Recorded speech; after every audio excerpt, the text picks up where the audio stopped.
Hey, Daisy here. I'm just your normal 19-year-old college girl living away from home for the first time. And can't deny that it could get lonely sometimes, and I felt homesick a lot. But it's okay though, as I have Lucas, my loving boyfriend.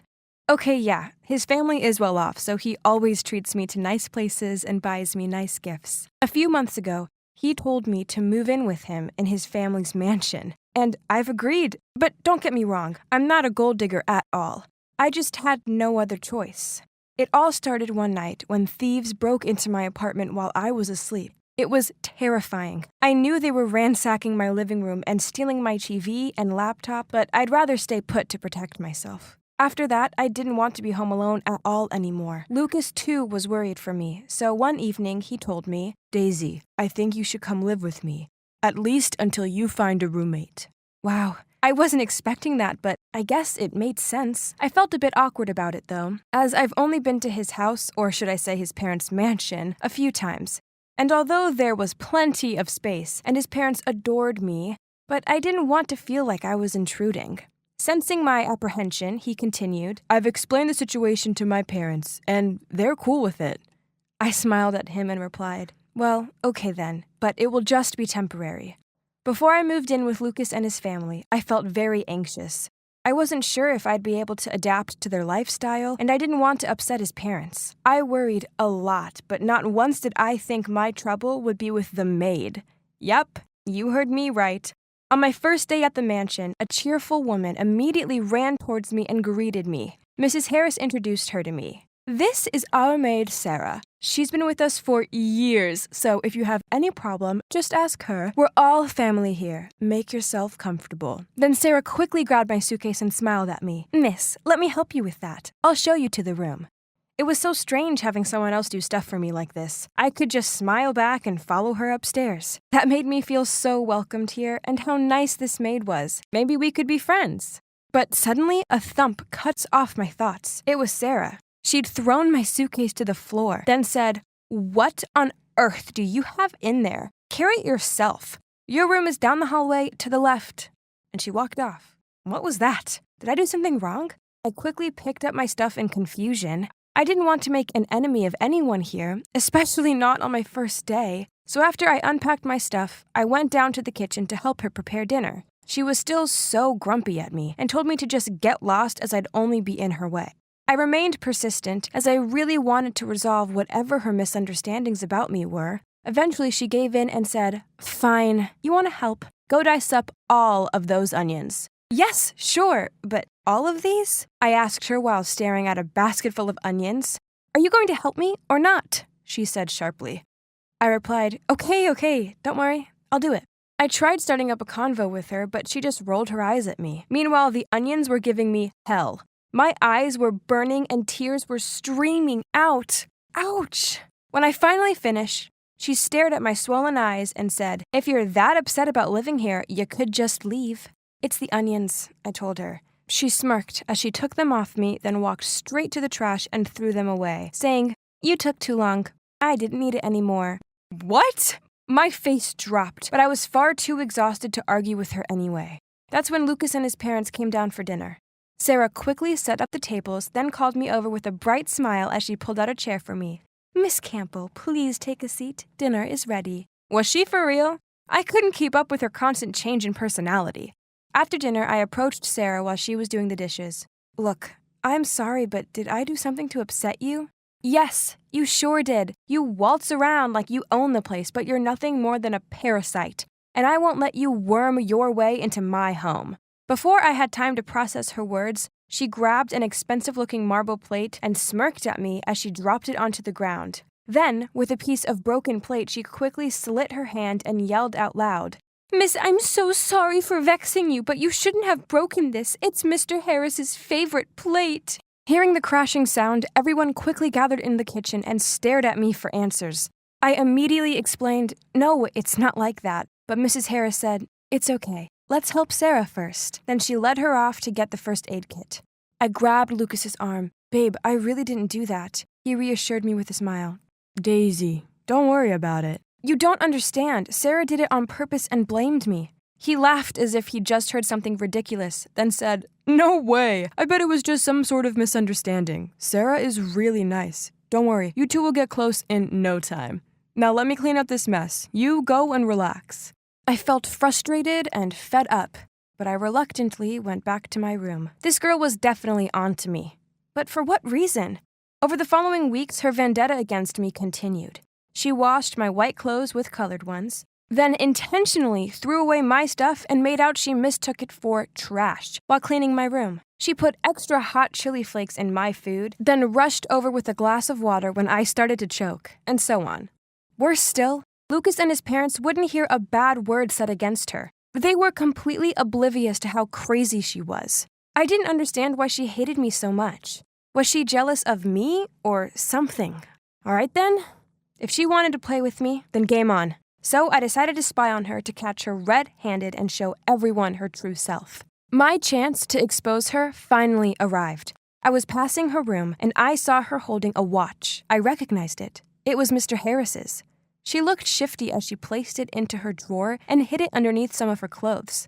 Aha! Got her! I quickly ran to the garden to find Mrs. Harris and managed to persuade her to come with me to Sarah's room. Sarah stood by looking all innocent as Mrs. Harris checked her drawer, but the watch wasn't there, and instead we found it still intact on the vanity in the master bedroom. Huh? At that moment, Sarah suddenly bawled out, "Ma'am, I would never steal from you. You know that. I've gone out of my way to please Miss Campbell here, but she's intent on making my life a misery." Oh my God. Those crocodile tears. Did she have no shame? I tried explaining myself to Mrs. Harris, but she held up her hand and told me she didn't want to hear it. I wanted to make amends, so the next morning, I prepared Mrs. Harris's favorite smoothie and breakfast for her. I set it up nicely on the dining table, then went upstairs to get her, smirking at Sarah as she passed by. Mrs. Harris seemed happy with the gesture, but just an hour later, she said she didn't feel well. She was clutching her stomach as she glared at me and blamed me for poisoning her food. What? How frustrating! And Lucas wasn't even home for me to talk to. So I went to the kitchen to check the expiration date of everything I'd used. But I swear it was all fresh. I even went through the trash to check the used milk carton. That's when I saw some sesame seeds in there. That's odd, as I knew Mrs. Harris was allergic to them, so we never had them in the house. It had to be Sarah. She must have poisoned the breakfast with them when I was out of the room. Later that day, Mrs. Harris was feeling better, so I went to see her and told her that I was leaving, on one condition. Then I persuaded her to come into my room and hide in my closet. By this point, I think she was willing to do anything just to get me out of her house. Then I called Sarah over to help me pack up my stuff. She stepped into my room with a cocky smile and knocked over the box of my stuff, then said, "I was always going to win." I replied, "Fine, you win. But before I leave, I want to ask you something. You put sesame seeds in the breakfast I made for Mrs. Harris, didn't you?" Sarah looked around to check no one else was about before she grinned at me and said, "Yes, it was me, all me. While you were sucking up to Mrs. Harris, I ground some up and mixed them into the disgusting smoothie you made. Oh, I also pretended to steal the watch because I knew you were spying on me. Geez, you made it so easy." "But why?" I asked. "But why?" She imitated my voice. "Because this is my family. I've lived here for years. You can't just show up all pretty and carefree and expect to have everything and push me out of my own home. I never wanted to push you out. All I wanted was to be your friend." As if. This is my gold mine, not yours. Sooner or later, all of this will be mine, and God knows I deserve it. I've put up with this annoying family and a poor salary for years. Mr. Harris always dreamed of having a daughter, but no. He's stuck with that dumb son of his. It's only a matter of time until he realizes I can be the daughter he longed for. Or, now that you won't be around, it'll be easy for me to trap Lucas by having his baby. Either way, the winner is always me.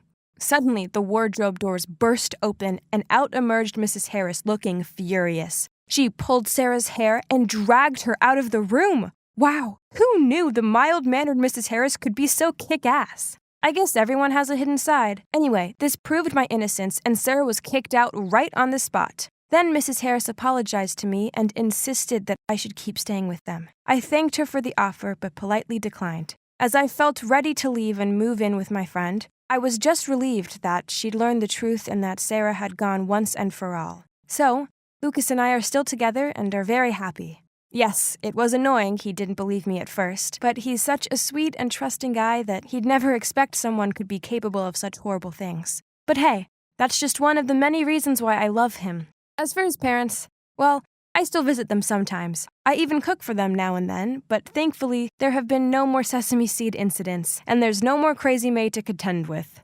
Phew!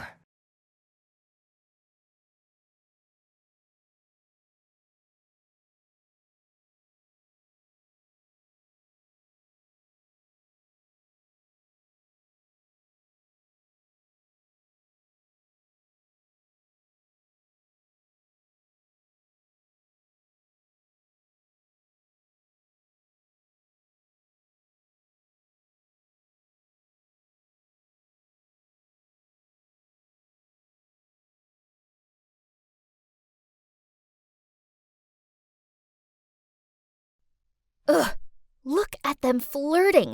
What an eyesore. But don't get it wrong. Trust me, this is no happy family. That woman there isn't my mom. She's Rochelle, our housemaid. I repeat, housemaid. But it looks like she has her sights set on becoming my stepmom. Ugh.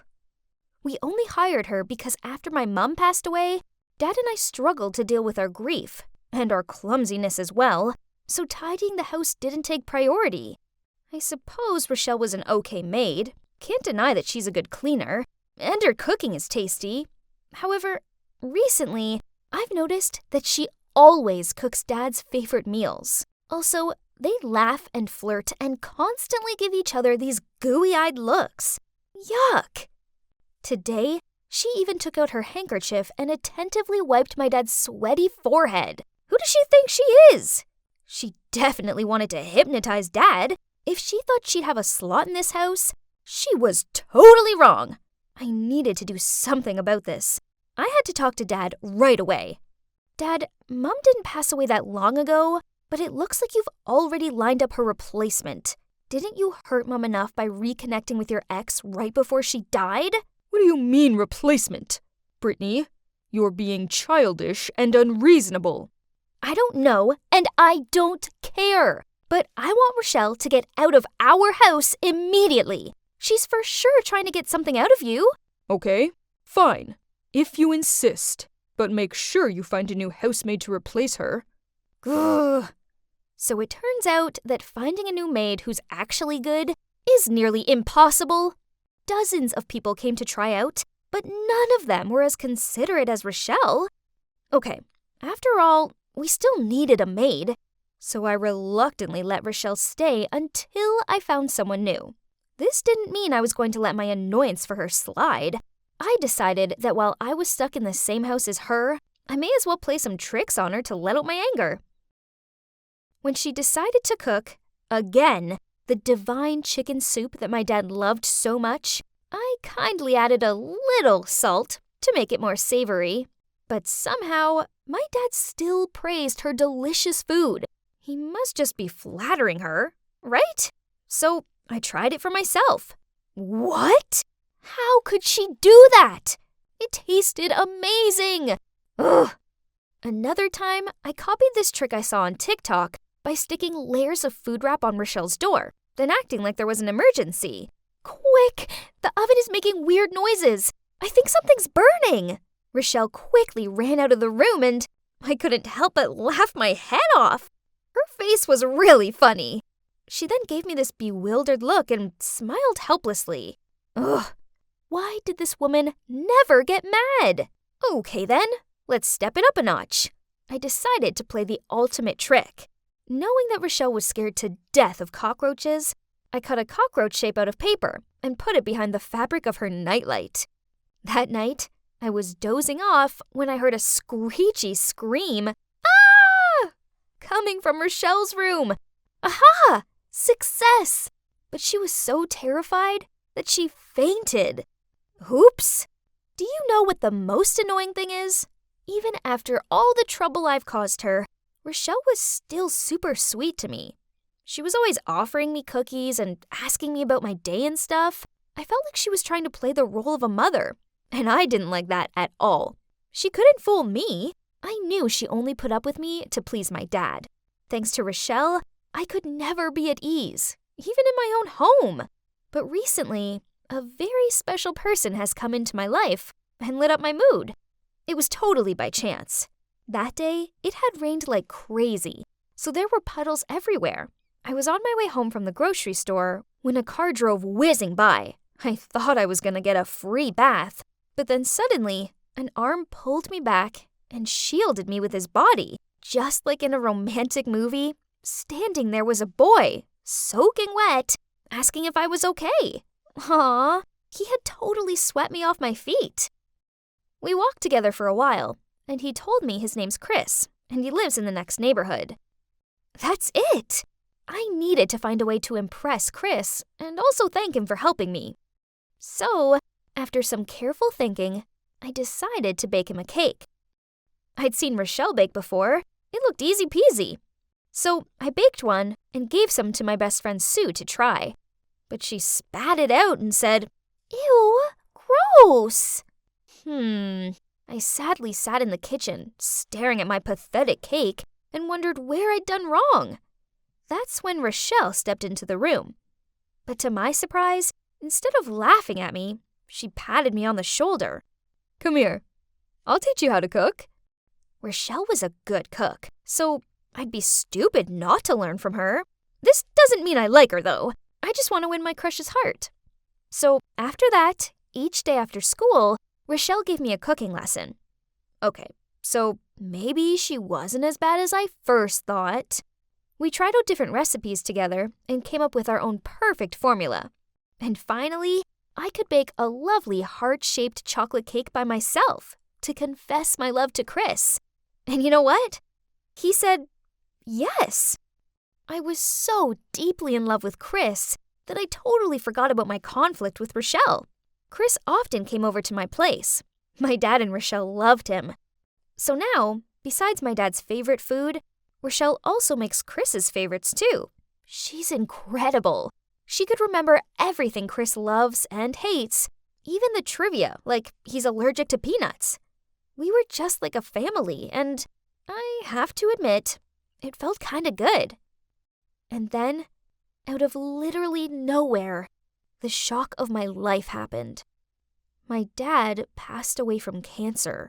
I didn't even know he was ill. As you might guess, I totally broke down and didn't want to do anything after that. My mom and dad had both left me, just within a single year. But at least I still had Rochelle and Chris beside me. Rochelle took care of me like I was her actual daughter. I was going through such a tough time in life, but having them around made me feel like I wasn't completely alone. The grief had to fade away eventually, and it's gonna be okay from now on, I thought.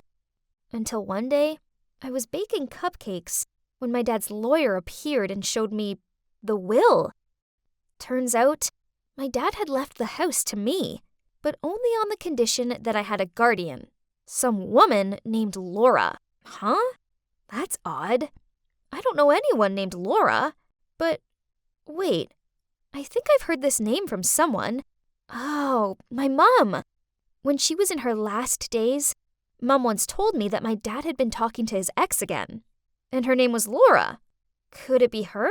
Did he seriously make his ex my guardian? Unbelievable! I had to get to the bottom of this. But how could I find this mystery Laura? I had no family. Well, besides my Uncle Colin, who was living in France. So I contacted him and told him everything. He flew back at once, and although I hadn't seen him in years, I couldn't hold back my emotions and ended up sobbing on his shoulder. And then he told me the horrible truth. Laura is none other than the woman who had just walked through the door. It was Rochelle, the woman who had been living in my house. I couldn't believe my ears. What on earth is going on? So Rochelle moving in was no coincidence? My dad sneakily snuck her in as a maid so they could be together? My pain and disappointment were overwhelming, but I had to calm down so I could think rationally. I knew I needed to be smart and outplay Rochelle at her own game. Since then, I started watching Rochelle and noticed something strange. Rochelle and Chris were a bit too close and intimate. I often saw them whispering to each other when they thought I wasn't looking. What did this mean? Could it be that Rochelle was trying to coax my boyfriend into one of her dark schemes? Or, worse still, was the guy I loved cheating on me with an older woman? My suspicions deepened when a few days later, Chris told me he was sick, so I had to take the school bus for a couple of days. And Rochelle also asked me for a few days off. Could it just be coincidence?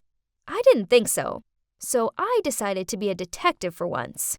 Right after Rochelle left, I started following her, and with no surprise, she went to my boyfriend's house. Hi, Mom! Excuse me? Mom? She's his mom? So that means she not only flirted with my father, but also planted her son to distract me to take over my family's property? I trusted them. How could they be so cruel? Suddenly, I remembered a detail that I didn't notice until now.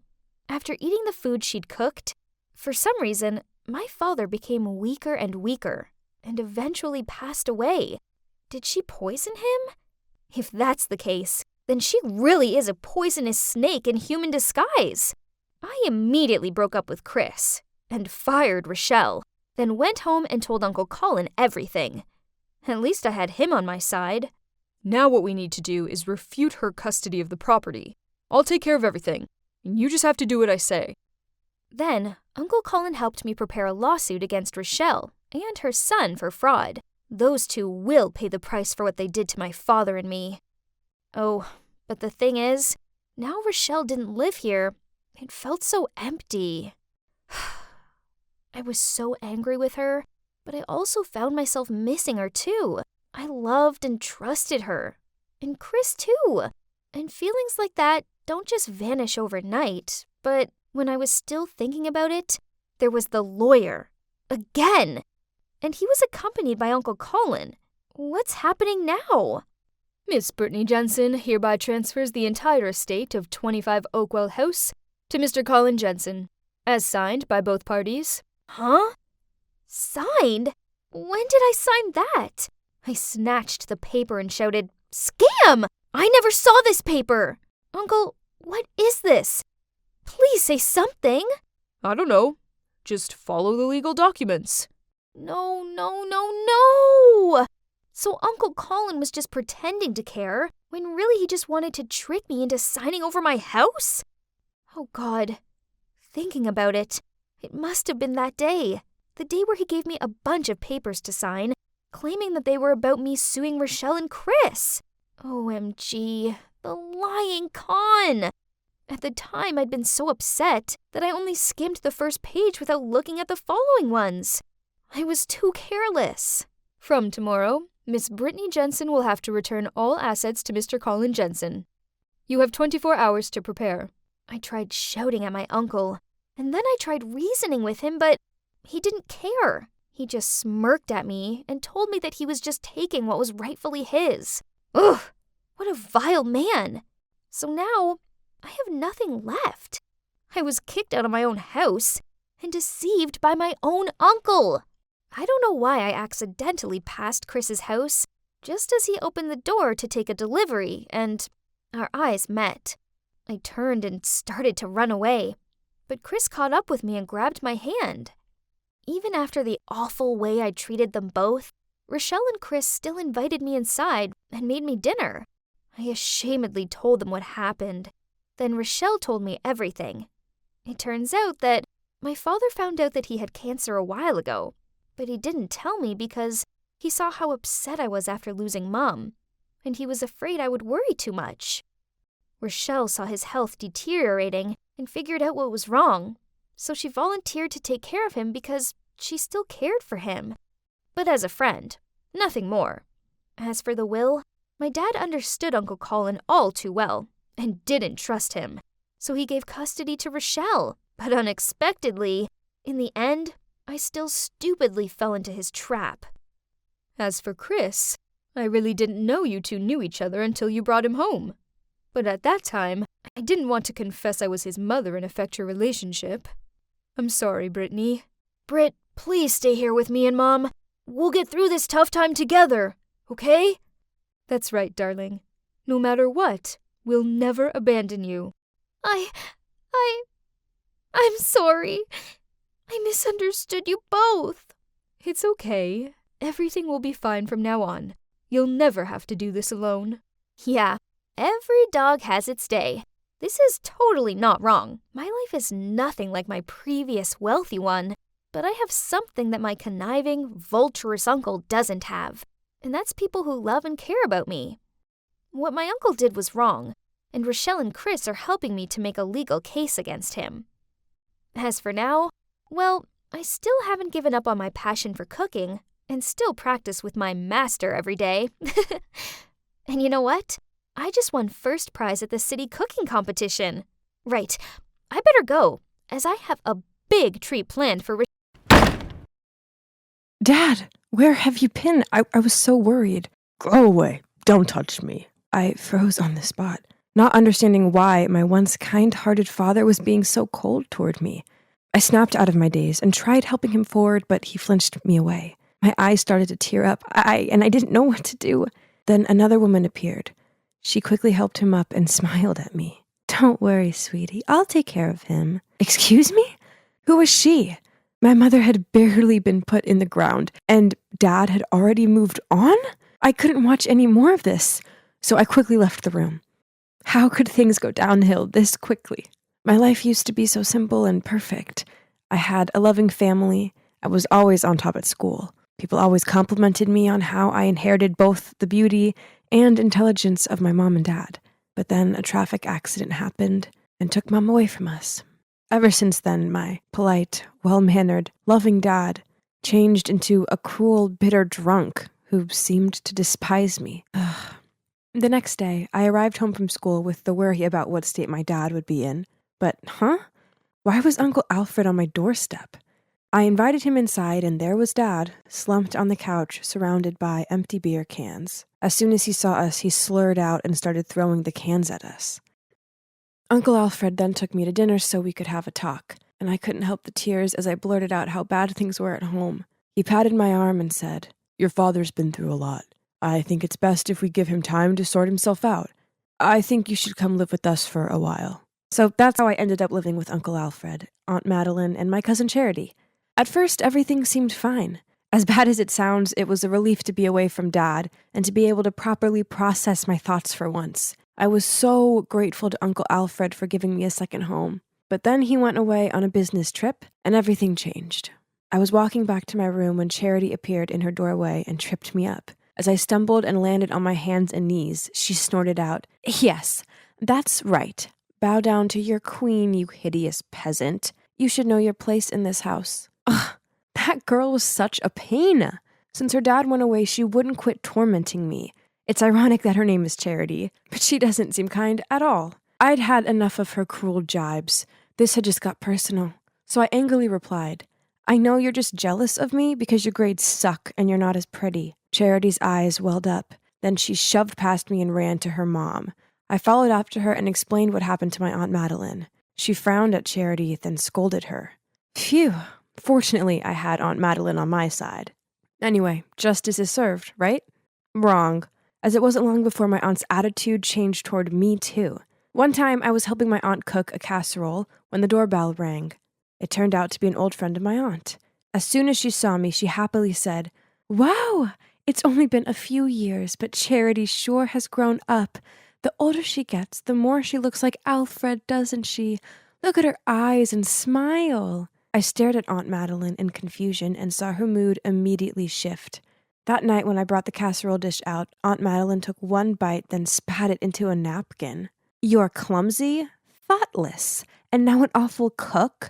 Be a bit more useful, will you?" I stared at her open-mouthed, unable to find the words to say. Then Charity piped in, "Please, never make this again. Casserole is so gross. Just like you." Then she smirked at me as she dumped the entire plate into the trash. Weird. Didn't Aunt Madeline tell me to cook this because it was Charity's favorite? It seemed like life in this house wasn't going to get any easier. Over the next week, their mocking and snide comments continued. One day I styled my hair in a different way, and Charity sniggered at me. "What's that? It looks like you got a lobster on your head." Have you ever considered dyeing your hair, by the way? Because blonde really doesn't suit you. On another occasion, I was invited to a party, so I put on this cute dress, but when I walked downstairs in it, they both stared at me. My aunt said, "Oh, dear. Is that piece of rag making you look even chubbier than usual? Or is it because you've been so well fed living with us?" Another time, I was sitting at the breakfast table, dabbing lip gloss onto my lips, when Charity yanked it off me. As I tried to grab it back, she sniggered out, "What for? Putting this on your gross lips just makes you look desperate. No one wants to kiss you anyway." Gosh, my patience with this girl was wearing very thin. Worse still, Aunt Madeline overheard the whole thing, but she just laughed. I didn't understand why they were being like this. I knew I wasn't ugly or fat, and far from it. I know I'm pretty, as I was always complimented on my glossy long hair. Well, until I moved here, anyway. This was so confusing. Why were they jealous of me? It turns out that being too beautiful was not easy. Ugh. Things got trickier when my dad, who's also the school principal, returned to work after his time off. He totally ignored me, and it made me feel terrible. Then I arrived home from school to Aunt Madeline fussing over me and asking if I wanted anything to eat. Huh? What? Oh, I see. Uncle Alfred was back from his work trip. Ugh! It was time I exposed this mother-daughter duo's fake act once and for all. So that evening, I volunteered to cook. Yep, you guessed it. I made the casserole dish. As I brought it out, Charity accidentally shouted, "Ew! I already told you I hate this dish." Aunt Madeline turned pale, and Charity gave this gawping, shocked look. Then I dropped to my knees and pleaded, "I know I'm wrong. Please don't punish me anymore. I don't want to sleep in the basement again." Uncle Alfred looked very confused, so I continued. "I forgot that Charity hates this dish. I've been punished several times, but I still keep on messing up. I'm the one to blame." "What is this? I go away for a few weeks and come back to carnage?" He ordered Aunt Madeline into their room for a private chat. "We're not even related. Don't expect my mother and I to be nice to you," she said, then stormed off. What? What did Charity mean? Of course we were related. Aunt Madeline was my dad's sister, right? I wanted to know what was going on, so I hid behind the door and listened in on their conversation. "Tell me the truth. Teresa is your child with Claire, isn't she?" I was taken aback. Claire? My mother? Had I misheard her? "I know. Mark told me. The day Claire had the accident, they ran some blood tests, and he found out Teresa's blood type didn't match his. Obviously, she's not his biological daughter, and she looks just like you. Now tell me, did you and Claire cheat behind our backs? You used to be in love with her before you married me. So Dad treated me like that because he found out I'm not his own daughter? And Alfred and my mom used to be in love before she got married to my dad? Explain to me!" "Enough!" Alfred finally spoke up. "I have nothing to explain to you." Hearing footsteps toward me, I rushed to my room, closed the door, then crawled into my blanket pretending to be asleep. Suddenly, I heard the door open. It was Alfred. "Teresa, let's get out of here." I packed a bag and left with my Uncle Alfred. We moved into a small apartment not too far from his house. Even though he took care of me a lot, he never mentioned that day ever again. I didn't dare to ask either. So we just let it slide. He had to be my real dad, right? He just wasn't ready to talk about it yet. I tried to avoid Charity as much as possible, but this wasn't always easy as we went to the same school. It wasn't like I was scared of her or anything, it was just awkward. Then one day, I walked along the corridor to see flyers stuck to lockers, doors, windows, and floating around the floor. They all had a picture of my face on them, and scrawled across them was, "This fraud is the product of her cheating mom and a married man." Everyone was giving me dirty looks and whispering about me. I panicked and rushed out of there, but I wasn't looking where I was going and bumped straight into a jock, and standing next to him was Charity. "Enjoy the fame? These flyers were specially made for you." Right at that moment, my father appeared holding a flyer. He waved it in front of her. "What is this? Who allows you to trash the school with this rubbish?" Leave Teresa alone. I couldn't cope with my father right now, so I ran off to class. That afternoon, I heard the school speaker announce that everything written on the flyers was lies, and Charity would be in detention. Once the last bell rang, I just wanted to get home and hide away from the world. But as I walked outside, I saw my dad waiting for me at the gate. I had nothing to say to him, so I ignored him and walked off. Please, Teresa, at least hear me out. I stopped on the spot, then walked over to him. I guess it was time I found out the truth. So, turns out, yes, I'm not his daughter, but I wasn't Uncle Alfred's daughter either. I found this, and it made me feel so guilty, he said.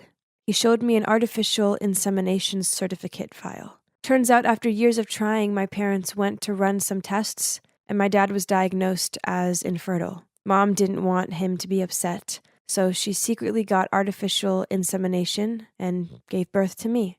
It was never your mom's fault, and I was wrong to treat you like that. I'm so sorry. A fresh ran of tears streamed down my face with each word I heard from him. Teresa, I'm so sorry that us adults' selfishness and bitterness has hurt you. Startled, I turned around to find that Uncle Alfred was already there behind me.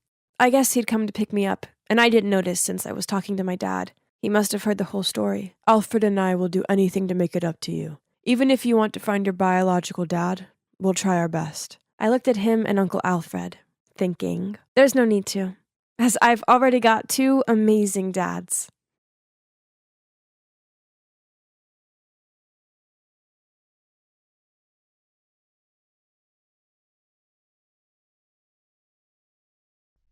I closed my eyes and took a deep breath.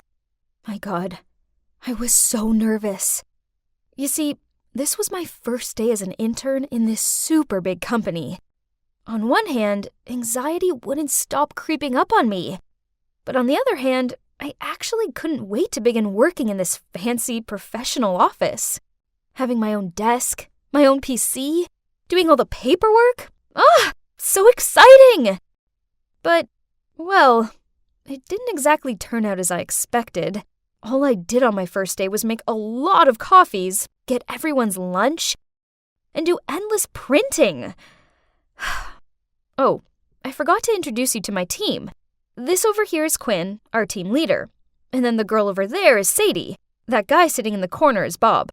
And I'm the adorable Lauren. Then, while I was bringing yet another coffee and cake to each one of them to get to know them better, the manager, Caleb, came to our department and began yelling at Quinn. Why have I still not received the report on the working project? Sorry, boss. We're kinda short-handed. Short-handed, huh? Then how come every time I walk past, I see the intern doing meaningless things? I didn't hire her to wait on you guys. Is that clear?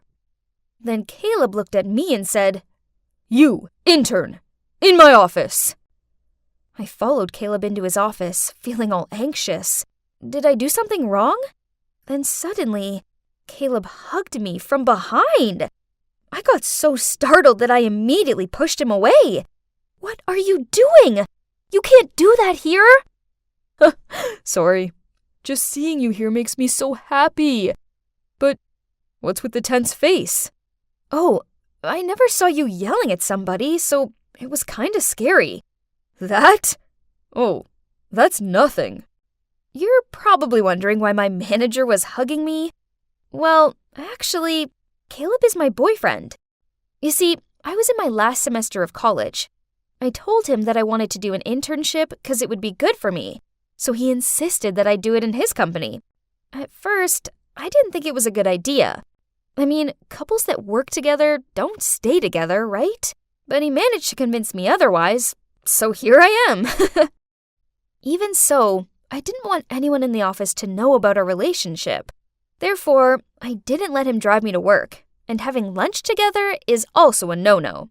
Caleb had no comment about this. He probably understood why this was necessary. But then one day, at the end of the meeting with our department, Caleb was about to walk out of the meeting room when he suddenly stopped, turned around, and said in front of all, Oh, by the way, I just want you all to know that Lauren is my girlfriend. Okay, bye. Oh my God! Why on earth did he do that? Everybody immediately turned and stared at me with shocked expressions. And me, well, I just wanted to slide down the chair and hide under the table. I stormed into Caleb's office and demanded an explanation. Yesterday I had lunch with a manager of another department, and he said that he liked you and wanted to ask you out. So I thought it's best to inform everyone that you're my girlfriend. Am I right? What? Ugh, no! Men and their dumb egos. Ugh! Anyway, I hoped that it wouldn't affect anything. But as I feared, it did. Massively so. The moment everyone found out I was Caleb's girlfriend, they started treating me differently. Every time I walked into the room, they immediately stopped talking and gave me awkward looks. Or after work, they would go out for some drinks but purposely not invite me. It sucked being left out like that. And then one day, it got much worse. I arrived at the office extra early as there was an email I needed to send out before 9. But my PC wouldn't turn on, so I got under the table trying to see if a cable was loose. Right at that moment, Bob and Sadie walked into the office gossiping. Clearly Lauren only got that internship because she's Caleb's girlfriend. And did you see her clothes? All those expensive brands? Well, having a boyfriend who's the manager in a big company must be blissful. What? I never accept expensive gifts from Caleb. They're all mine. Then during work, I accidentally took a glimpse at Quinn's computer screen and saw that they were chatting about me in a group chat. Something about me not having to do errands just because my boyfriend's the manager. Hearing and reading all these mean comments made me feel really frustrated, so I wasn't in any mood to work that whole morning. Then in the afternoon, we had a meeting about the project we were all working on, and Caleb asked me to hand him the report. Oh snap. I'd totally forgotten to do it. Sorry. I haven't written the report yet. Can I ask why? And what were you doing this entire morning? For the sake of our team, please focus. We can't mess this project up. I'm just having a lot going on, okay? Interns are humans too. Jeez, I'll send you the report by the end of the day, boss. Everybody gave me befuddled looks. Caleb most of all. But wait, I see some of them smiling. Were those smiles for me? Then after the meeting, everyone gathered around me, patted my shoulder, and praised me for standing up against Caleb. To be honest, it felt good to be noticed and not ridiculed. So maybe there was still a chance I could win them over, right? The next day at noon, Caleb came by the department to grab some lunch with me. But I told him, in front of everyone, that I wanted to have lunch with the team. He looked confused, but still had to agree.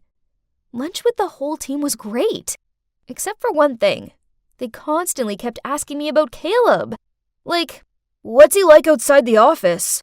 Why is he always so strict and grumpy?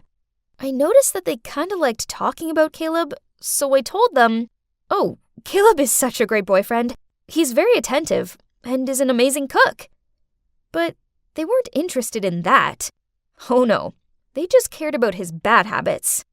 Ugh, fine. So I gave them what they wanted. Well, I don't like that he's always perfectly on time. I'm 1 minute late, and he begins to lecture me about how time is precious and we shouldn't waste it. That definitely caught everyone's attention right away. They really liked that, huh?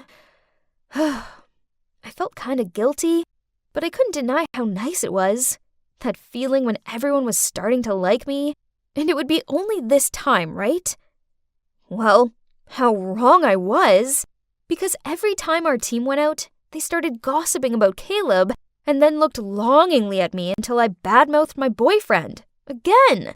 But to me, Caleb is the perfect man. He just has a few tiny flaws, but nothing major.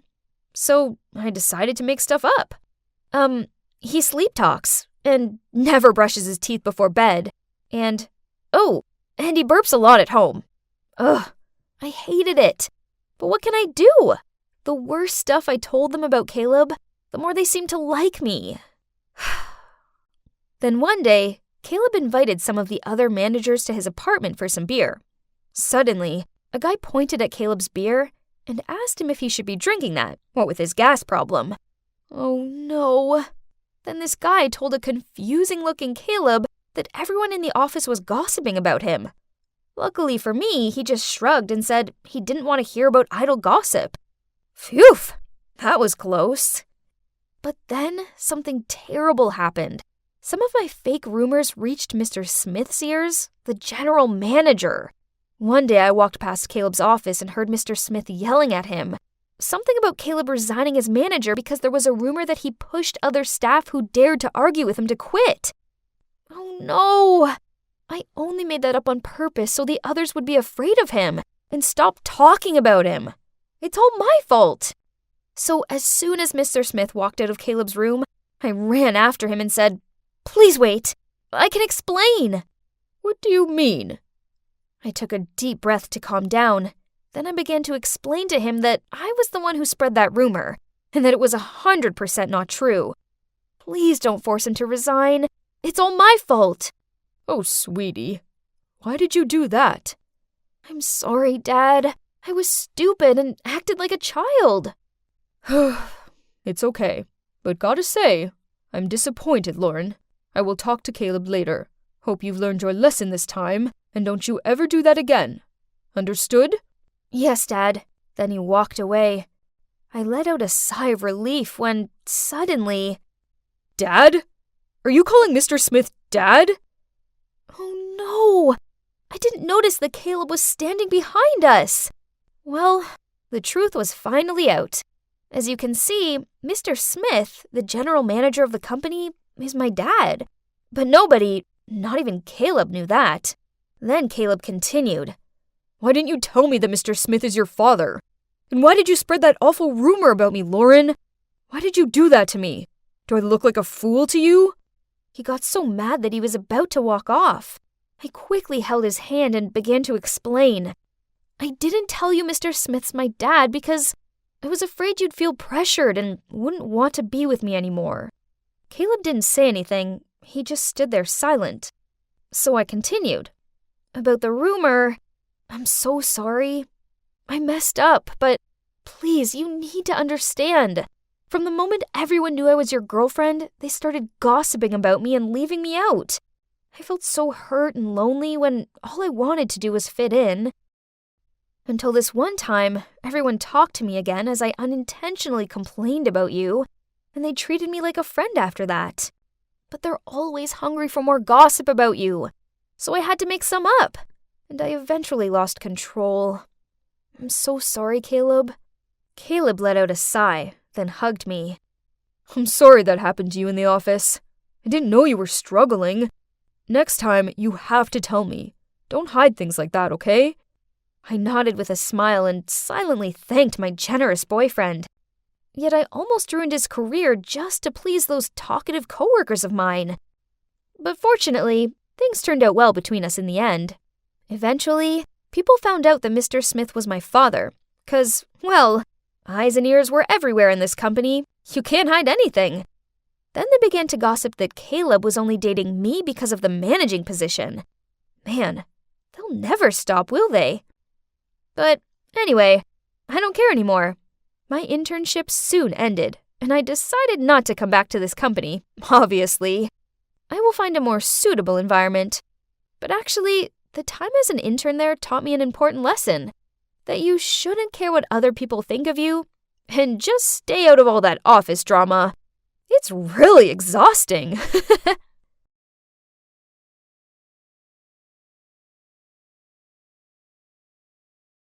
I was casually walking along the hallway, just minding my own business, when I felt a cold breeze rush through the hallway. I turned my head to see, and oh, it was Natasha. Ooh. I didn't mean to look her in the eye, but I did. Oh no, was she going to hit me? Panicked, I quickly glared down at my feet. My heart was thudding with fear, and inside my head, I repeated, "Please don't hurt me, please don't hurt me." But to my relief, she walked past me. Phew!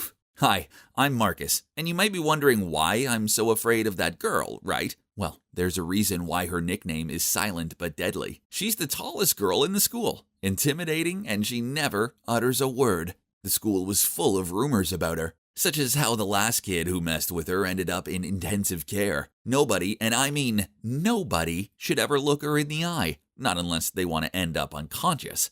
I definitely just had a lucky escape. Thankfully, not all the girls in my school were as terrifying as Natasha. Nope. Instead, there was this really cute girl named Naomi. She's beautiful, sweet, and gentle. Only, she's also super popular and is dating Nicholas, the captain of the basketball team. So I just kept my feelings to myself and carried on with my life. But wait, where's my notebook? I guess I left it back in the science lab. So I rushed in there and, oh no, Nicholas was there and he was reading my notebook. I quickly grabbed it off of him, but it was too late. He'd already taken pictures of the song lyrics I wrote about my feelings for Naomi. Blast it! So let me get this straight. A nerd like you dares to daydream about Naomi? But we have a problem here. She's my girlfriend. Don't you know that? Wait, it's not like that. I'll stay away from her, I promise. Nicholas gave me this unnerving look. Ugh, no good thing could ever come from a look like that. I braced myself for what he was about to do next. You have to do everything I say, else I'm gonna ruin your life. Huh? Was he being serious? Judging by his devious smirk, yup, he was 100% being serious. I want you to ask Natasha out. Make sure you do it in front of the whole class. What? Natasha? That scary girl? How could I? If you say no, the entire school will know about this. Then he waved his phone in front of me. Ugh, that vile Nicholas. But I couldn't risk my song being sent to everyone, so it looked like I had no choice. So the following day, I walked over to Natasha's desk and asked her, Natasha, will you be my girlfriend? The whole class was silent. Then they burst out laughing. She glared at me. Ugh, this wasn't good. I winced, preparing for the death punch. But instead, she led me out into a corner of the hallway. Then she gave me this weak smile, followed by a nod. Oh my God, did she just agree to be my girlfriend? This is crazy. It was completely beyond my expectations. But, whew, at least I was still alive, right? And that's how I ended up dating the scariest girl in school. She never spoke to me, not even a word. So I just helped her with her studies and carried her stuff around. We also exchanged numbers, but we only chatted through messages. Then one day when I was on my way to have lunch with Natasha, Nicholas strolled over to me and told me I had to take her to the cinema to catch this awful-looking rom-com, which didn't seem like her thing at all. But what other choice did I have? Nicholas' words were orders. So I asked her over lunch, and to my surprise, Natasha smiled, then gave me a big thumbs up as agreement. When I went to pick up Natasha, she was already waiting for me on her porch. She walked over with a notepad. Curious, I asked her why she had it, and she wrote, I won't be able to text you during the movie, so this will have to do. Yup, Natasha has always been different from everyone else, so I didn't ask anymore. During the film, I noticed Natasha was crying, so when it was over and we stopped for lunch, I teased her. I saw you crying during the movie. She slammed her notepad on the table after she wrote, I was not crying. I just laughed and took her home. Maybe she wasn't as scary as the rumors made her out to be. To be honest, she was also quite cute. The more time I spent with Natasha, the more I started to warm to her. There was something I liked about her, even though we had only communicated through sticky notes. I was desperate to hear her voice, so I hatched a plan. When we were in the library on a study date, I picked up an old book and blew the dust in her face. She almost sneezed. But before she did, she placed her hand over her mouth and raced into the girls' bathroom. Then she returned wearing a mask. After that, I tried to make her laugh. I quickly took 2 pencils from the table and stuffed them into my nose, and started making ugly faces. But Natasha just glared at me and handed me a note. If you continue to do these ridiculous things, there will be payback. No way was I giving up. So the next day, when I saw her by her locker, I rushed over to her and began imitating the voices of the minions. I thought it would definitely work this time, but no, instead she punched me in the arm. Ouch! Yep, I now learned that the rumor about her inhuman strength was not an exaggeration. So I just gave up and our relationship continued.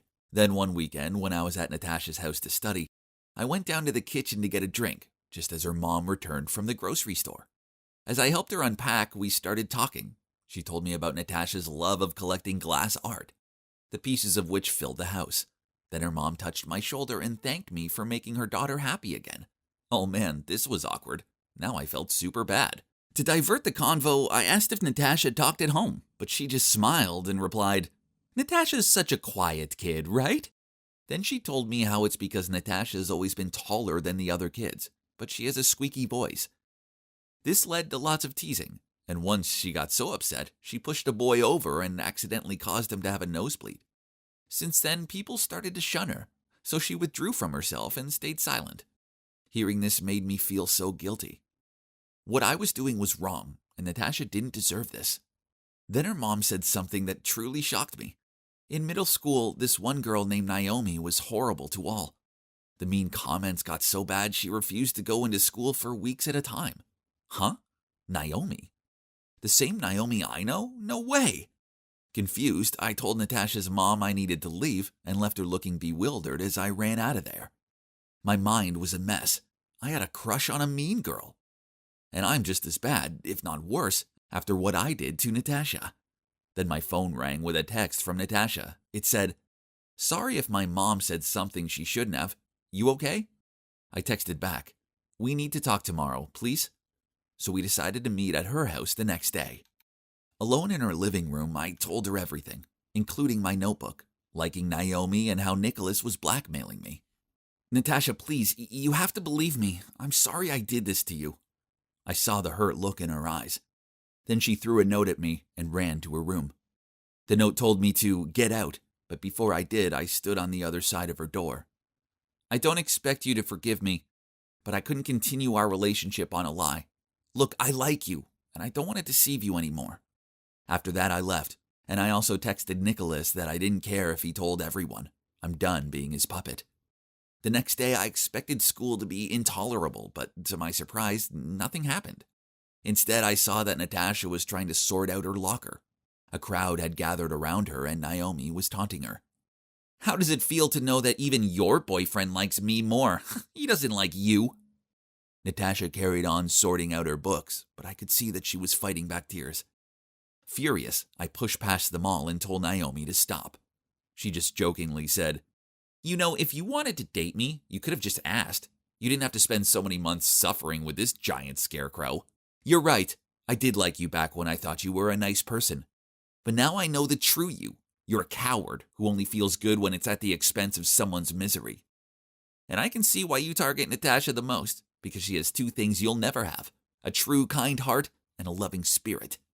After that, I pulled Natasha away and told her how sorry I am. But she didn't even glance at me and just walked off. A few days later, after PE class, I was about to go to the locker room when a classmate, Dante, came up to me. "Marcus, help me carry the PE equipment into the storage room, please. I have a stomachache."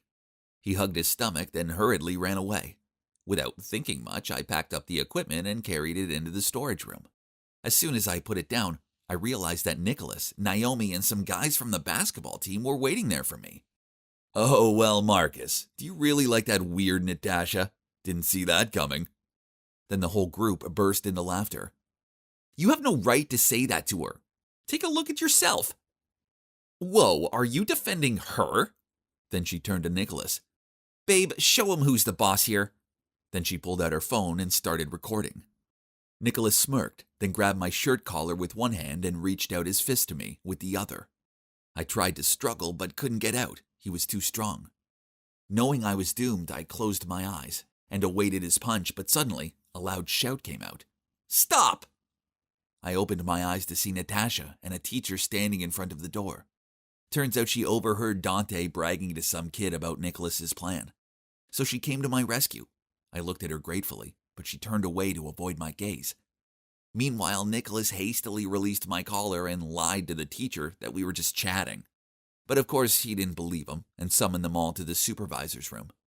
After that incident, Nicholas, Naomi, and the rest of the basketball team were suspended from school for 2 weeks. They deserved it. But who cares? I have more important things on my mind, such as winning back Natasha. I knew that her birthday was coming up, and I remembered how she loved glass art. So I bought her a glass art figure of Cinderella's glass slippers with a ticket to senior prom and a card saying, "Thank you and happy birthday." I know what you did doesn't mean you forgive me, but I want to be your real boyfriend. So I left you a ticket for senior prom. If you come and dance with me, then I know you'll give me another chance. If not, then I know that it's over. But remember, you are a special person and deserve the best." The night of prom came, and I was stuck there all alone, feeling like a fool. This sucked, but after what I did, it was what I deserved. I didn't want to stick around here without her. So I was about to leave, but then my classmate tapped my shoulder and gestured for me to turn around. OMG. It was Natasha in the most beautiful crimson red dress. She walked over to me and then reached out her hand to ask me to dance. And of course, I accepted. As the song came to an end, she leaned in and whispered to me, "Thank you, my hero." I can safely say that was the happiest night of my life, as it led to me having the best girlfriend ever. Oh, also her voice is actually really cute, although she does get annoyed with me when I tell her that. Hi guys, it's me, Claire. So tomorrow is going to be super exciting. I'm putting my life in your hands, literally, as I'm going to be doing a My Instagram Followers Control My Day video. Yay! Most influencers do this with options, but I trust you guys, so go wild. Just visit my Instagram, like this video, and comment on whatever you want me to do tomorrow. The comments with the most likes will be chosen. And don't forget to follow me to stay updated. As you can see, I'm Claire, and I'm a beauty influencer on Instagram. Of course, with this pretty face and eye for style, I already have loads of followers. But for someone who was born to be famous like me, that's not enough. That's why I'm doing this viral challenge. It'll get me tens of thousands of likes. Okay, that's it for today. Now I better get my beauty sleep. Gotta have glowing skin tomorrow. The first thing to do in the morning was to check my Instagram. 20,000 likes from my post last night. That's average. Let's see. I asked my followers to decide what I should wear and what I should eat for breakfast. And the most liked comments were about Y2K style and avocado toast. My favorite dish anyway. Easy peasy. I called the maid to prepare breakfast while I did my skincare routine. Then I made sure I took a cute selfie and uploaded it to my story. What a good start. Am I the cutest girl on earth or what? Okay, now I have to make a very difficult decision. Which bag best complements my outfit? This one or this one? I was still trying to decide when my phone rang. Ugh, that's Liam, my boyfriend. It's so early, yet he's already sent me a ton of messages. What are you doing? Why didn't you reply to any of my texts? Hurry up if you don't want to be late for school. All right, I'm coming. Jeez, why does he have to be so stressy? It doesn't matter if we're a little late. I mean, come on, it's only school. After choosing the right bag, I got into Liam's car. He frowned at me and asked me what took so long. I was busy taking selfies. I replied and posted a mirror selfie I took earlier on my Instagram with the caption, Y2K style for today. What should I do at school this morning? At break time, I was sitting in the cafeteria with Liam and my bestie, Tori. As usual, my beauty was attracting attention. All eyes were on me, and one guy even gushed out, "You're so pretty, Claire." I checked my Instagram to see how my newly posted pic was doing. Oh, it already had 50,000 likes. That's good, but I know with my charisma, I can do even better. But, What's this? The most liked comment on the post wants me to go to the school library and scream, "I hate studying and the library is the most boring place on earth." What kind of request is this? Don't do it. I don't have a good feeling about this. It could be from someone who's trying to sabotage you. Liam has a point. This could just be a trick that Isabella, my rival at school, devised to embarrass me. She's also an influencer on Instagram, but she just copies everything I do. Her Instagram is 5,000 followers less than mine. Yawn. But Claire, how are you going to explain to your followers if you bail out? I don't think they'd be happy about it. Right. I'm doing a challenge, aren't I? Can't stop after only 2 comments, especially because one from anti-fan. Besides, this is no big deal, right? Who even goes to the library anymore? So I dragged Liam and Tori to the library. As you know, I need them to film me. Huh? Why was it so ridiculously busy in here? Since when did people actually want to study? I needed to get this over with. So breaking through the silence, I shouted, "I hate studying, and the library is the most boring place on earth." All eyes instantly fell on me, and I heard tuts and grunts. Then someone said, "What the hell are you doing?"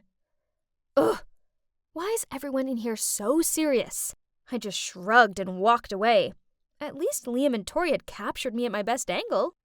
To my surprise, that video gained me a load of views and likes, and I even earned nearly 1,000 more followers. Who would have thought that such a silly act would get so popular? At that moment, Isabella walked past me.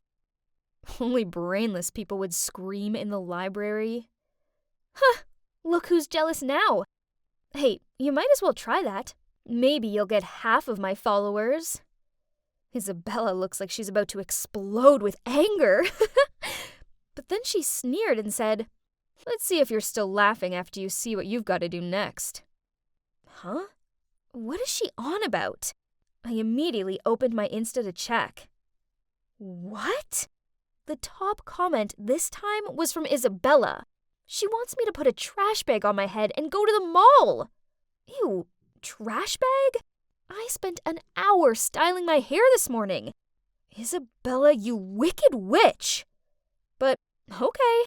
If she wants to play, I'll prove to her that she's messing with the wrong person. Just like last time, Liam tried to talk me out of it. This is nonsense, Claire. Don't lower yourself to this level just for a few likes. I told him he was overreacting, and that I wasn't going to let my followers down by bottling out of it. This seemed to annoy him, and he stormed off. So who's going to take videos for me? I called out, but Liam just kept walking. Why can't he just support me like usual? Luckily, I still had Tori, and she agreed to film it for me. That's what best friends are for. Okay, this is more embarrassing than I thought. People keep staring at me like I'm an alien. I gave them a "what are you looking at" stare, prompting them to quickly turn away. No, I have to act confidently for the video to get more likes. Looking over, I saw Tori cheering me on, so I took a deep breath, stood up straight, and did my best catwalk strut through the mall. My heart was pounding like crazy, even after we walked out of the mall. Phew, it was finally over. I then quickly opened up my Insta, uploaded the video I just shot, then texted Liam asking where he was. After that, Tori and I got in a taxi to his house. Liam was already waiting for me at the door, looking all serious when I got there. So I told Tori to wait in the taxi. Then angrily I shouted as I walked over to him, "You could have at least come and supported me. Do you know how upset I was when you just left like that? I wasn't comfortable filming you make a fool of yourself. I care about you too much." It's just a bit of harmless fun. Why can't you understand how important being an influencer is to me? I don't think I can be with someone who doesn't support me and my passion anymore. We should break up. Then I just walked away, not giving Liam a chance to explain. He quickly ran over and grabbed my hand. "Okay, I'm sorry. Can we talk it out?" It worked! I gestured to Tori, then turned around with a big smile at Liam. "Can you believe the followers want me to test your love by pretending to break up with you? I'll show them how much you love me." But then, unexpectedly, Liam angrily shouted, "What? So, I'm just another tool to get likes for your Instagram? If you want to break up, then fine. We're done." Then he stormed into his house and slammed the door. I stood there open-mouthed. How could he break up with me? In the whole 2 years we've been together, I've never seen him this mad. I'll let him chill for a bit and talk to him tomorrow. He'll have calmed down by then. Right? Look, Claire! Your shopping mall video has already reached 100,000 likes! Oh my god, what is this? People are going crazy for my videos. They say I'm so confident, wearing a trash bag and still looking stylish. I look like Kendall Jenner. And my followers also increased by 5,000 people. At least this is worth the effort I put in. The next morning, I waited for Liam to pick me up. But he never arrived. When I got to school, I tracked him down and asked if he was still mad at me. You're so addicted to social media. I don't even know who you are anymore. Then he walked off. At that exact moment, Isabella walked towards me. Wait, why is Tori with her? Hey, loser, you're in so much trouble. What does that mean? I looked at Tori in confusion, but she just lowered her head and quickly followed Isabella. Feeling something was wrong, I immediately opened Instagram and... oh my god. What are these comments? Such an attention seeker. She's willing to do anything just for some likes. I heard that her boyfriend broke up with her. No surprises there. What is this? I did all these things at their requests, and now I'm the one receiving all the hate? Suddenly, the principal announced via the loudspeaker that I had to go to his office. As I walked in, I saw my parents sitting there. Turns out news of what I did at the library had spread. But not only that, someone even accused me of stealing from the shopping mall. Huh? I didn't steal anything. To prove my innocence, I gave the principal my bag to check. And he pulled out a brand new necklace. Why is this thing in my bag? I tried explaining myself, but no one would listen. I was suspended for a week. The walkout of the principal's office was the worst thing ever. Everyone was giving me judging looks and whispering to each other. On the way home, I took a teary selfie, then posted it on Instagram with the caption, "Consequences of yesterday's challenge. 1 week suspension." Someone put the blame on me. Once home, my ashamed-looking parents immediately took my phone away and even disconnected the Wi-Fi. Ugh! My life was over. I ran up to my room in a huff and flopped down onto my bed. Suddenly, my eyes crossed a photo I took with Liam on my birthday last year. That's when Liam threw me a surprise party, and he even made me a cute birthday cake. Come to think of it, I was a bit too harsh with him yesterday. He was only trying to protect me. If I'd listened to him, I wouldn't have all these hate comments and be stuck home for a week. I hurt Liam just to gain more followers. How could I be so stupid? I wished I could apologize to him right now, but... Then to my surprise, after just 3 days, my mom told me I was allowed back to school. There were still mutters about me, but that didn't matter, as Liam was waiting for me at my locker. I hurried over to him, apologized, and explained everything. Claire, I know you're the sweetest, most loving girl. You just got carried away with your frivolous Instagram popularity. Besides, I know you're not a thief. Then Liam told me that out of suspicion, he asked to check different CCTV at the shopping mall and discovered that it was Tori who dropped the necklace box into my bag. Turns out, she was only hanging out with me because I was famous and rich.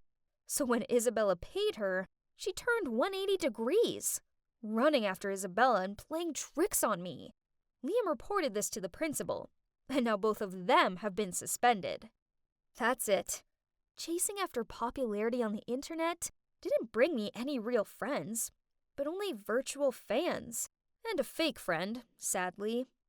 I got blindsided by the likes and followers and overlooked what was truly important, my real-life relationships and the people who genuinely care for me. After that incident, I decided to deactivate my Instagram account for a while, at least until I feel stable again. And even if I lose all my followers, I don't really mind anymore. Because right now, I'm spending time with those who really matter to me.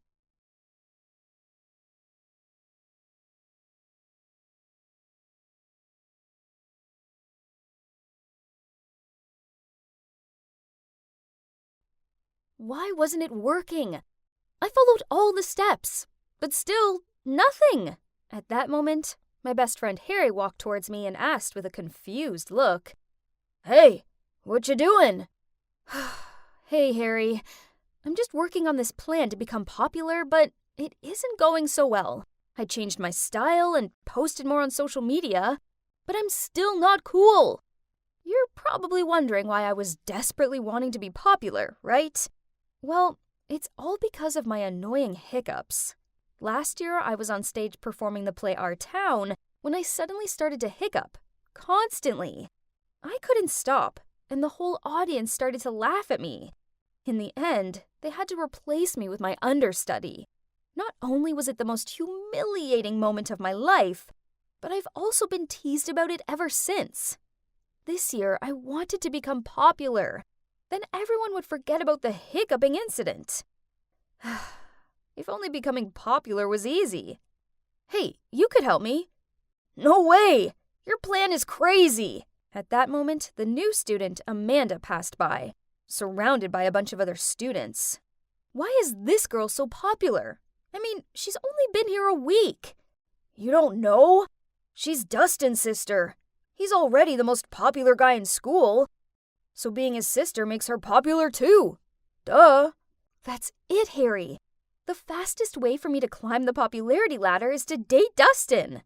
At first, Harry seemed confused by this, but then he suddenly agreed to help me. With one condition, of course, that after I succeeded in becoming Dustin's girlfriend, I had to introduce Amanda to him. I knew it! He had a crush on her. Every guy in the school does. Fine, I'll help him, as I need Harry in this anyway. He plays a crucial role in my plan, and you'll soon figure out why. After school, I was waiting in a corner at the parking lot when Harry walked towards me, followed by Dustin. "I heard you're giving tutor lessons?" "Yeah, that's right. I don't take money. I just need..." "What do you need?" "I need you to pretend to be my boyfriend." Dustin burst out laughing, but then when he saw our serious looks, he stopped. You two are crazy, but I do need to pass math, so... Okay. However, my grades have to improve within 2 weeks. Then we have a deal." "Deal?" I grinned. "Within 2 weeks? That's so easy. What a catch." You must be wondering how we managed to pull that off. Well, Harry's on Dustin's soccer team and overheard the coach tell him if he didn't improve his math grade, he'd be kicked off the team. Basically, we used Dustin's weakness to get the deal. I know I had no chance with him by using my lousy flirting skills, so it's time to use my greatest strength, my brain. Pretty smart, huh? I started to tutor Dustin. Then after 2 weeks, he shot up 2 grades. And that's when he held up his end of the deal and pretended to be my boyfriend. The next day, Dustin and I held hands and walked into school. And just as I expected, everybody was gawping at us. I even heard them whisper about me, "Is that the hiccup girl with Dustin?" And, "Whoa, since when were those two a thing?" ha! And that's not all. Wherever I went, people would follow me. And in every class, everyone wanted to sit next to me. Finally, I was popular, and I loved it. I just finished tutoring Dustin at his house and was about to head home when his mom appeared and invited me to stay for dinner. Awkward, but I didn't want to be rude, so I said yes. Besides, this was a great opportunity to talk to Amanda. I was sitting next to Dustin at the dinner table when Amanda walked in and gave me a dirty look. What is she doing here? "Amanda, manners!" Okay, had I upset her somehow? After we finished eating, I helped Amanda clean up. I pulled some homemade chocolate cookies out of my bag and gave my friendliest smile as I said, my friend Harry, he likes you. I was wondering if..." Without letting me finish my sentence, Amanda interrupted me. "Sorry, let me stop you right there. First, I don't eat cookies. Gross. Second, I assume you're asking me if I want to go out with your friend, right? No, because he's a loser just like you. It's embarrassing enough that Dustin is dating you." Then she walked off, leaving me standing there dumbfounded. Oh my god, couldn't believe what I just heard. How could a person be so rude? Ugh. The next day at school, I wanted to tell Harry to give up on Amanda, but as soon as I caught sight of him, he ran towards me, hugged me, and said, "Emily, you're a matchmaking genius! Thank you!" Huh? What do you mean by that? Amanda just asked me if I wanted to come to her party this weekend. Isn't that great? Yay! What on earth was going on? But Harry looked so happy that I just couldn't tell him the truth. One thing's for sure, there's something sus about Amanda. Of course, I was going to that party too, 'cause I was Dustin's girlfriend, remember? Wow, we were actually at a cool kids party. Our first time ever. This was awesome. Harry even got a bit emotional. What a baby. Dustin and I teamed up to play beer pong, and it was so much fun, and unexpectedly, we won! We were so excited, and both of us cheered with joy and hugged each other without thinking.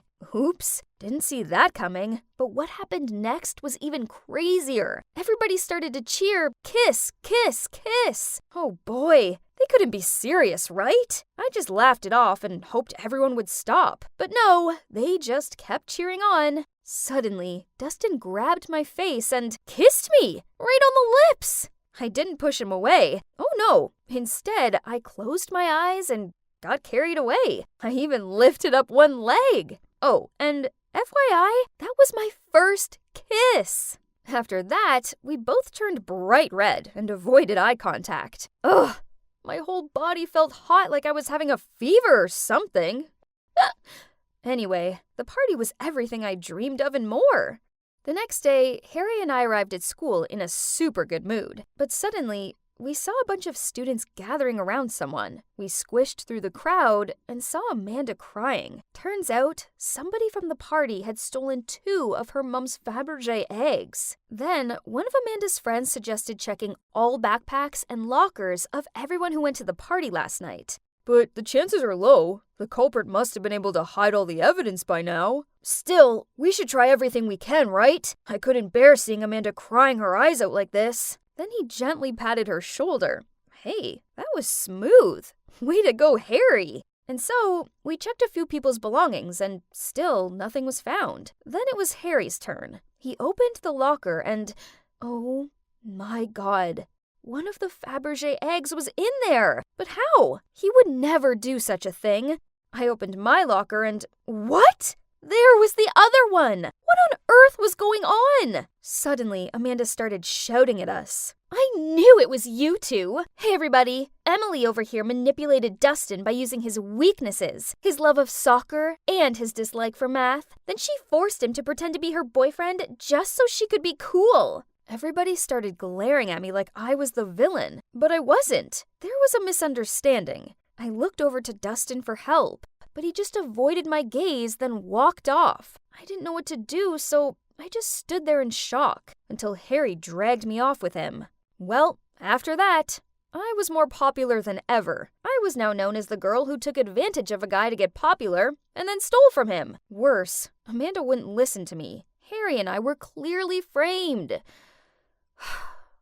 I wish I could go back to my normal life before I made that stupid deal with Dustin. Oh, but then that kiss wouldn't have happened. Oh boy, might I have fallen for Dustin? Then suddenly I got a text from Amanda. It was a clip from the recent party with the message, "You're nothing to Dustin." Why are you dating this loser? Wasn't she the girl who hiccuped during the play?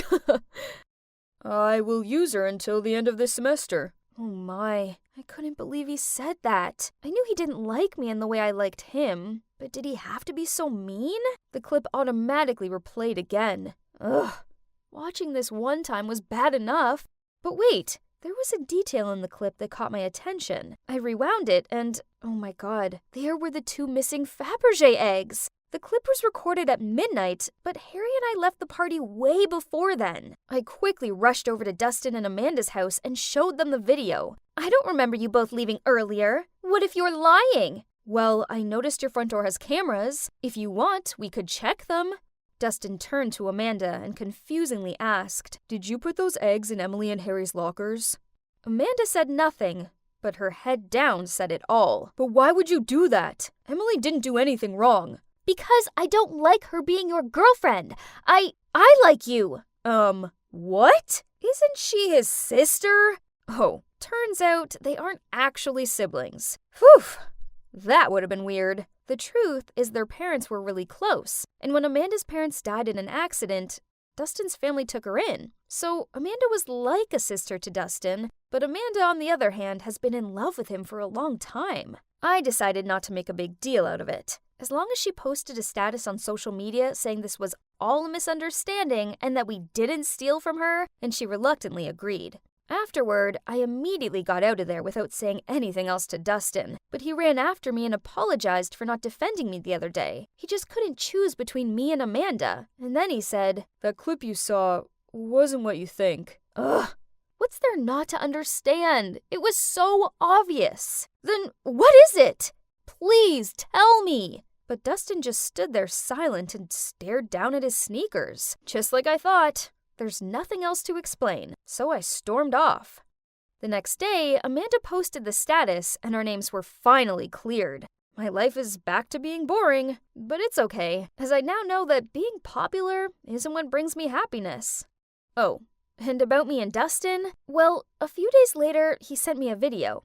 It was the same clip from the party. At first, this frustrated me. I mean, why would he make me endure watching that again? But then I noticed that this clip was longer, so out of curiosity, I pressed play. And you won't believe what happened in the second half of that video. After the part where Dustin said he just wanted to use me, everybody teased him more. He got angry and yelled. Yes, Emily is weird, but weird in a good way. I like the way she smells books every time she opens one, and the cute way she gets embarrassed when she sneezes loudly. And do you know what I like most about her? That she hiccups every time she's nervous. You heard me right. I like her. You see? Dustin likes me too. Amanda cut this part of the video out on purpose so I'd misjudge him. But now that I knew the truth, what do you think I did? Yeah, of course I forgave him. I mean, how couldn't I? I was so nervous. Like, the most nervous I'd ever been in my life. I didn't even know it was possible for a press conference to get so crowded. Suddenly, the flashes came at me from every direction. It was almost blinding, but the clicking didn't stop, as well as the sound of them calling my name. Hazel, look here! Over here, Hazel! Oh my gosh, why was this so chaotic? I started to panic, so I ran away, but I'd only taken a few steps before thump! Oh, these stupid high heels. Oh, hi. I didn't see you there. Well, let's be real, it's kind of hard to see anyone from this angle. Then from every direction, the reporters swarmed in like starving vultures, trying to take pictures of me. I was still confused and didn't know what to do when... Gentlemen, please give her some space. Are you okay? Robert, my adoptive dad, came to help me up. Excuse us, this is her first time attending such a crowded event. If it's all right with you, we'll help her answer your questions. Phew, I'd finally escaped the chaos. Or so I thought. As soon as he got into the house, Robert shouted, "Pamela!" which gave me the fright of my life. Didn't I tell you to teach Hazel some manners? How could you let her embarrass herself in front of the public like that? Pamela looked mortified and kept bowing down and apologizing, but Robert was still furious. If this happens again, you better pack your bags and get out of here. I felt so guilty. It was all because of me that she had been shouted at like that. But I'd done my best. Clearly it wasn't good enough, though. I tried to forget about it, but early the next morning, Pamela woke me up. She gave me a timetable and told me that from now on, I wouldn't need to go to school anymore, and that a tutor would come to teach me at home instead. What? Why all of a sudden? I asked Pamela in shock. It was because of yesterday's incident. The mayor has decided that you need to spend more time learning the necessary etiquette. Are you serious? He can't just keep me locked up here. No way. Hazel, listen, you should be grateful that you got adopted into this house. Keep in mind of everything Mr. Cornelius has done for you and obediently do as I say. Do you understand what I mean? Looking into Pamela's eyes, I knew I had no choice but to agree. The day of the opening ceremony for the town hall had finally arrived, and I got to leave the house for the first time in a month. A whole month. Now was the moment of truth. In the eyes of the public, I had completely transformed into a proper, prestigious lady. When Robert started speaking at the ceremony, he announced a charity fundraiser for my orphanage in the hopes that children like me would be given a chance to live a better life. Hearing this speech, I could barely hold back my tears. I was sitting next to my adoptive mom, Eleanor, so I turned to give her a big hug. Suddenly, all eyes were on me, and it seemed I'd finally done something right. I smiled up at Robert, and we both had tears in our eyes. Maybe Pamela was right. I really was lucky to have been adopted by such kind people. But as soon as we got home, things changed. My parents got all quiet and went off to their room, leaving me alone. Where was my praise? I'd done so well, hadn't I? Why weren't they happy? The following days, they still asked me to join them for their events, so I guess I must have done a good job.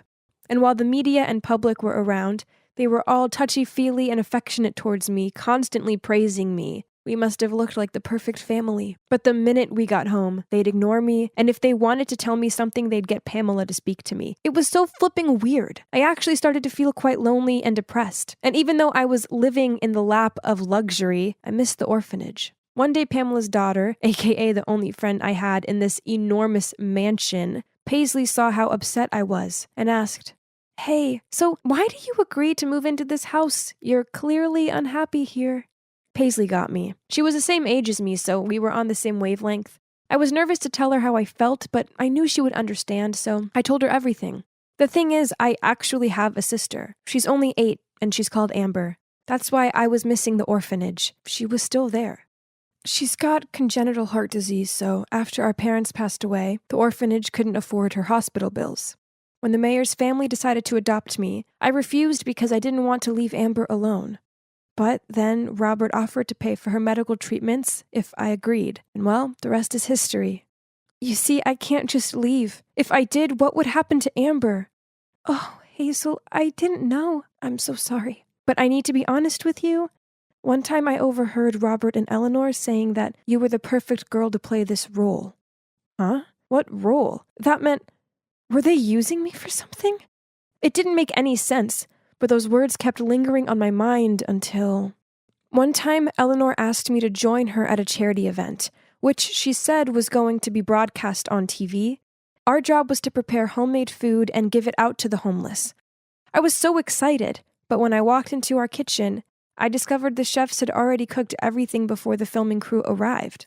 I was so disappointed and asked Eleanor about it. She just laughed and said, "Oh, no, sweetie, our job is just to look pretty and graceful in front of the camera." Then before distributing the food, she gave me a pair of gloves and said, "Don't touch any of their hands, okay? They are filthy." Oh my gosh, how could she say such things? Oh, then it hit me. I understood what Paisley had said now. The affection and kindness that the Corneliuses were showing me was actually just for show. All to win over the audience, aka the public, while this was their very true face. I had to do something about this. I couldn't let them keep on deceiving the public like this. So when Eleanor went to the bathroom and took off her gloves, I quickly grabbed them and threw them in the trash. When we went back out, a homeless man approached her to express his gratitude and asked for a handshake. Of course, she tried to refuse, but at that moment the camera turned to her, so she had no choice but to give in. And you know what? The man didn't just shake her hand. He even pulled Eleanor in for a big hug. I couldn't hold back my laughter at how flustered she looked. Served her right. Afterward, Eleanor grabbed my arm and dragged me to a quiet corner. Then she said, "It was you who did this, wasn't it?" I pretended to have no idea what she was talking about, and this just infuriated her even more. Then later that evening when we got home, Robert was already waiting and shouted at me, "What do you think you're playing at?" I was confused, but then Eleanor added, "Don't you ever mess with me like that again." Now listen closely. Don't you miss your little sis? Aren't you curious if she's doing okay or not? That's right. You better have behaved yourself from now on, young lady. I was so shaken by what they'd said. I didn't even want to leave my room. What if something happened to my sister? Then suddenly, Paisley climbed through my window into my room. As soon as I saw her, I burst into tears. "Paisley, please help me with this. I need you to go to my orphanage and check on Amber and see if she's okay." A few hours later, Paisley came back panting. "Your sister? She's not doing good."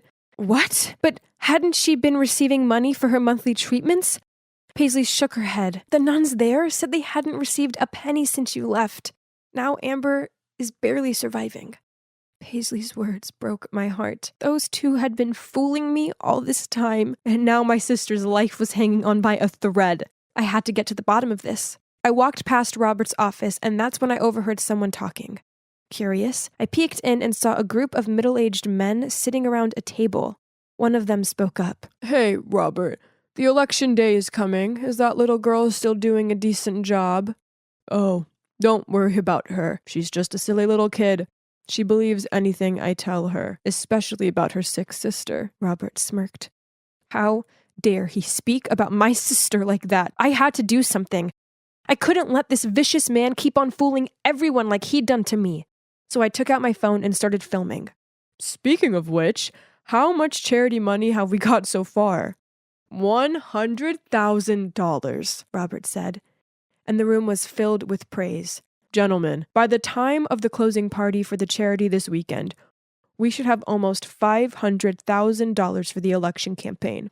As soon as I win, your business will continue to be tax reduced for the next 4 years." I had to cover my mouth to stop myself from gasping. So this whole time, he'd been exploiting me and the orphanage for his corruption? Gosh, I was such an idiot to fall right into his trap. Suddenly my phone buzzed. "Who's there?" Robert shouted and rushed to the door. Oh no! Panicked, I ran, but not far enough before I tripped and the phone flew out of my hand. Robert and his men caught up with me, picked up my phone, and deleted all my evidence. They even took the phone away from me. He turned to me and said, "I've already warned you, have I not?" "You're a liar!" I yelled. "You haven't paid a penny to my sister," Robert growled. "Who told you that?" But all he had for an answer was my silence and fuming look. Furious, he dragged me back to my room. "Maid, bring me the keys to her room." And then he locked me up inside until the day of the closing party of the charity rolled around, where they'd be announcing the amount of money they'd collected. That day, all the staff were out of the mansion. Suddenly, I heard the door being unlocked. Panicked, I hid behind the closet. "Hazel, where are you?" Oh, it was just Paisley. She found a way to sneak me out of the mansion and told me to run straight back to the orphanage. But no, first I had to expose that sly old fox Robert. Luckily, when I got to the event, Robert was giving his speech. I immediately ran up to the stage, snatched the mic, and told everyone about his evil plan. But I was no match for him. Before I could finish, security was dragging me off the stage, and Robert had already taken control of the situation. "Ladies and gentlemen, I'm so sorry for my daughter's behavior. The reason why we decided to adopt her was that she's mentally ill. Since she came to our home, she has become better, but as you can see, there's been a bit of a relapse." What a snake! This jerk would stop at nothing to get what he wanted. Just then, the big screen on stage suddenly showed the video I'd taken, revealing all the schemes of Robert and his accomplices. Now he was well and truly exposed. I watched as he stammered. No, this can't be happening." Right at that moment, the police rushed in to arrest Robert and his accomplices in the stands. You might be wondering how we pulled that off. Well, as I was running through the hallway, I managed to send the video to Paisley. As soon as she received it, she came to find me and saw everything that had happened. So she secretly ran to her mom for help. Pamela then made a plan. While Paisley freed me from the mansion, Pamela set to work on projecting the video on the big screen. Genius, right? A month later, Robert and his accomplices were arrested for embezzlement. And, of course, he got locked up for a long, long time. Both him and Eleanor received such massive backlash from the public, to the point that she had to stay hidden away too. The charity money, luckily, was brought back to the orphanage, and part of it was used to take care of my sister Amber. She's doing much better now. Oh, and Paisley and I are still best of friends. Pamela has found a way better job. And as for me, I went back to stay at the orphanage until I'm old enough to move out. I'm better off being on my own with my sister than being adopted by some messed